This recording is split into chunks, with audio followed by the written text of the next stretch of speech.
Today is a literary feature of the Qur'an that is, to me, quite baffling actually, because you have surahs of the Qur'an that are revealed at different times. They're far apart from each other, even in terms of location. The two surahs I want to compare with you is Sad, which is in the 30s, and Qaf, which is surah number 50.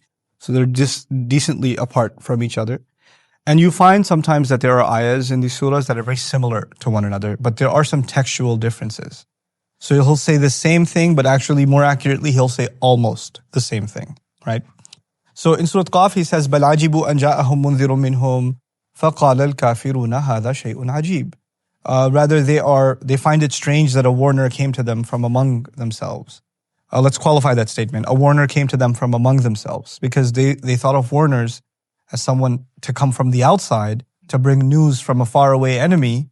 I've scouted the enemy, they're coming, and so he comes and he lets them know there's a danger. But Rasul ﷺ is from among them, and he's telling them of this faraway danger that's coming if they don't listen, if they don't heed Allah's warning. So they say, how can there be a warner from among us? فَقَالَ الْكَافِرُونَ هَذَا شَيْءٌ عَجِيبٌ. So disbeliever said, this is a strange thing. So the statement is, the disbeliever said, this is a strange thing. Now let's compare this a little bit. وَعَجِبُوا أَنْ جَاءَهُمْ مُنذِرٌ مِّنْهُمْ. And they found it strange that a warner came to them from among themselves. Sound familiar? It was almost exactly the same in Surah Qaf. قَالَ الْكَافِرُونَ هَذَا سَاحِرٌ كَذَّابٌ. Disbelievers said, this is a magician and a perpetual liar. Now that's new. That was not in Qaf, right? أَجَعَلَ الْآلِهَةَ إِلَهًا وَاحِدًا. Did he take all of our gods and turn them into just one? Also not something we found in the previous. إِنَّ هَذَا لَشَيْءٌ عُجَابٌ. That certainly is a pretty strange thing. That we found before. So there are the beginning and ending elements. They found it strange that a warner came to them is there in both. And disbelievers saying that this is something strange is found in both, right? But let's count. In the first case, they found it strange that a warner came. Fine. In the second case, they also found it strange that a warner came. But additionally, they said this is a magician. Now you would think magician is an insult to the Prophet ﷺ, but actually, if you analyze it, it's a compliment.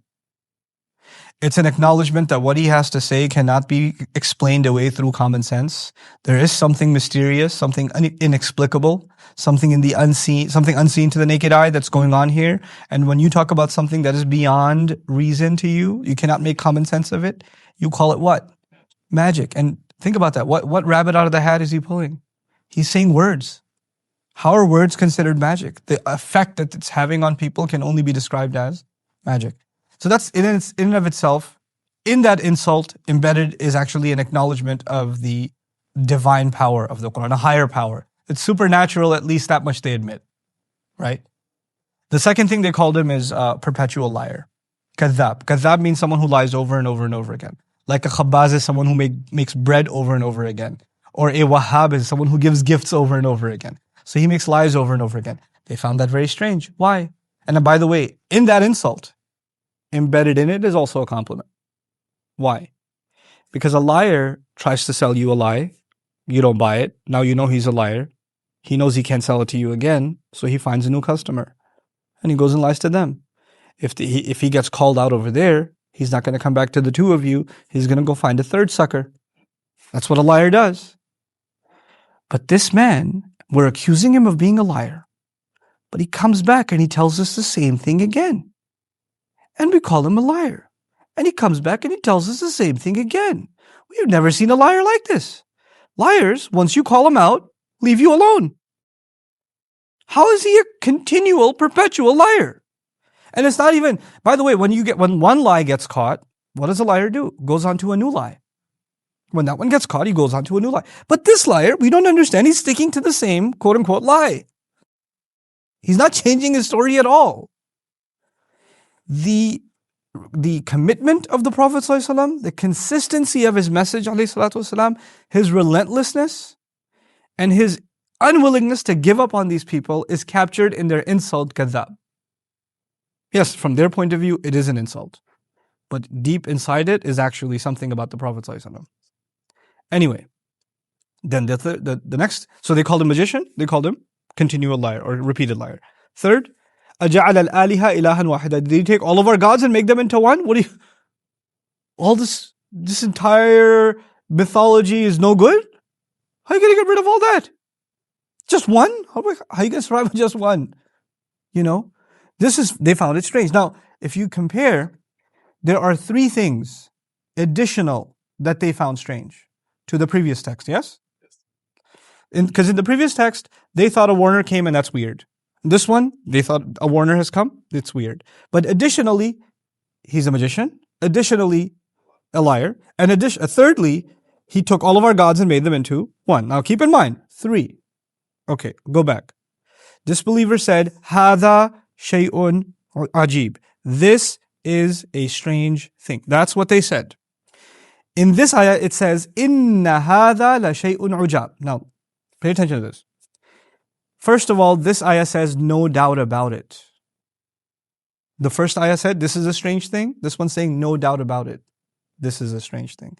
There's one additional layer of emphasis. In what words? No doubt. Inna. Okay. Inna hada la shay'. No doubt, truly this is a strange thing.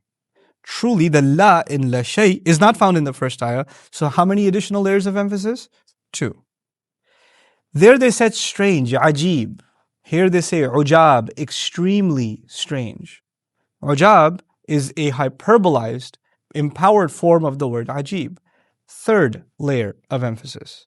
This statement is 3 times more emphatic than the former statement, and this statement has 3 more things they found strange compared to the first. How do you keep track of that? How do you say that statement and this statement are very similar, except this one has 3 additional things, so the emphasizers at the end should correspond? And how do you say something and keep in mind, wait, a few months ago I said this, and therefore I should emphasize 3 more times here compared. And all of this in speech. Like, you're not reciting, he's not even like referencing the other ayah. This is another surah altogether. And this is happening in the Qur'an.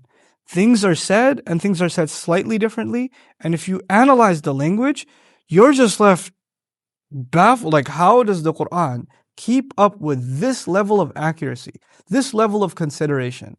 The comparative textual analyses in the Qur'an actually just leave you with, this can only be divine. That's what it leaves me with every time I study this stuff.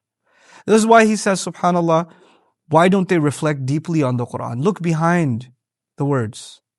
Because if they would, وَلَوْ كَانَ مِنْ عِنْدِ غَيْرِ اللَّهِ لَوَجَدُوا فِيهِ اخْتِلَافًا كَثِيرًا. Had it been from other than Allah, they would have found a lot of conflict in it. You keep finding consistency on top of consistency in ways that, linguistically speaking, I've never seen anything else, anything even close. May Allah Azza wa Jal continue to make us amazed by this incredible book. Barakallahu li wa lakum. Assalamu alaikum wa rahmatullahi wa barakatuh.